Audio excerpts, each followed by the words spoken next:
BRS BSP కలిసి పనిచేయాలని చెప్పి నిర్ణయించుకున్నాం. సిద్ధాంతపరంగా అనేక విషయాలలో సామీప్యత ఉంది.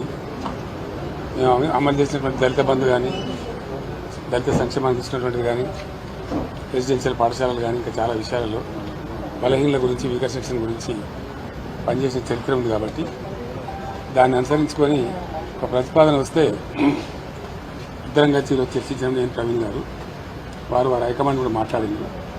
అక్కడి నుంచి వారి అనుమతి తీసుకొని మేము చర్చలు చేసిన తర్వాత కలిసి పని చేయాలని చెప్పి స్థూలంగా ఒక నిర్ణయానికి వచ్చినాం. పని చేస్తాం కూడా. మిగతా విషయాలు మీకు కావాల్సిన లెక్కలన్నీ రేపు ఎల్లుండి చెప్తాం. అంటే సీట్ల మీద ఏం క్లారిటీ లేదా సార్? వాళ్ళని పోటీ చేస్తారు రేపు అనుకుంటాం. కానీ ఈరోజు స్థూలంగా ఇది అయిపోయింది. బేసికల్గా ఇన్ ప్రిన్సిపల్ ఇది అయింది. తప్పకుండా కొన్ని సీట్లు వాళ్ళు పోటీ చేయాల్సిందే, కొన్ని సీట్లు మేము పోటీ చేయాల్సిందే. ఒకసారి అలయన్స్ అనుకున్న తర్వాత గౌరవప్రదంగా ఉంటుంది కదా. వీళ్ళు తెలియదు ఒకటైతే తెలియదు సార్, నాగర్ కర్నూలు నుంచి వారు పోటీ చేస్తారు. పెద్దపల్లి నుంచి చేద్దా